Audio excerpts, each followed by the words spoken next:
RoboCop. Why are you calling him like that?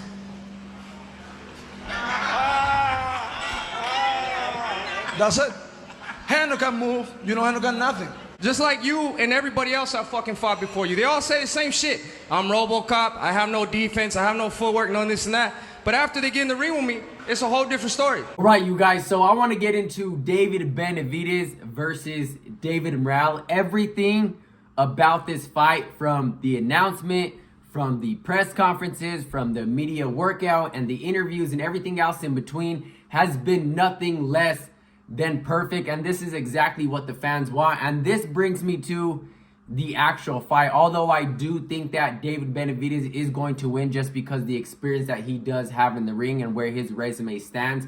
As of today, don't get me wrong, I think David Morrell is a hell of a challenger, and I think he's going to do great things in the 175-pound division, just like I thought he was going to do great things at the 168-pound division. But as of right now, I think David Benavidez is going to be that future superstar, the guy to beat at 175. I don't know if he is going back down to 168. Even I thought he was the guy at 168, right next to David Morrell, right next to Caleb Plant, right next to Canelo Alvarez, so on and so forth. But I do think that David Benavidez is going to win this fight. I don't think it's not going to be by a lot, and I do think that this fight is actually going to go the distance, just because of how special David Morrell is too as well. I'm not taking anything away from David Morrell. He is a hell of an opponent for David Benavidez, and this is exactly why I think it's going to be a full-out war from round 1 to round 12. The one thing that's so scary, though, about David Benavidez is as the rounds go on,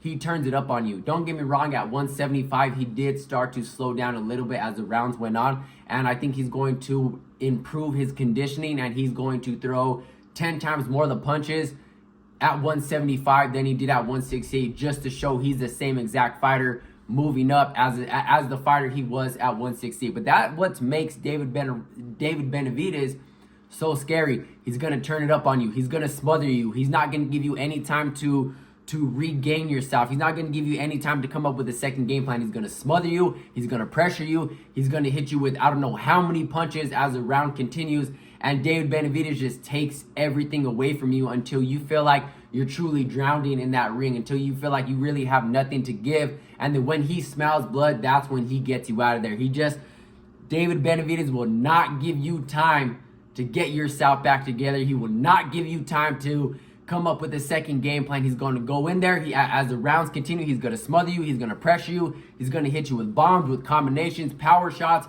Everything that David Benavidez does, this is exactly what makes him a scary fighter. But I still think that David Morrell has just enough skill. He has just enough power. He has just enough speed. David Morrell is a special fighter himself. That's why I think it's going to go all 12. And I don't think either guy is going to go down. I don't think either guy is going to get knocked out. This is going to be a great fight. These guys have not disappointed, from, like I said, from the fight announcement to the press conferences to the media workout. And David Benavidez is right. I kind of thought they were cool. If you guys did notice in the press conference that we had before the media workout, they did shake hands. Don't get me wrong, they're going back and forth with their words, but eventually they did shake hands, and I thought everything was all good. You guys know David Morrell hit David Benavidez with that happy birthday. So I thought everything was good until obviously David Morrell saying that, there was some disrespect in the past. And and I've stated this, the same exact way that David Benavidez has been chasing Canelo Alvarez is the same exact way David Morrell has been chasing David Benavidez. So we really can't blame David Morrell for really acting the way he does. We can't really blame David Benavidez for acting the way that he does, because we all know David Benavidez doesn't take any disrespect. He's not out there to give it.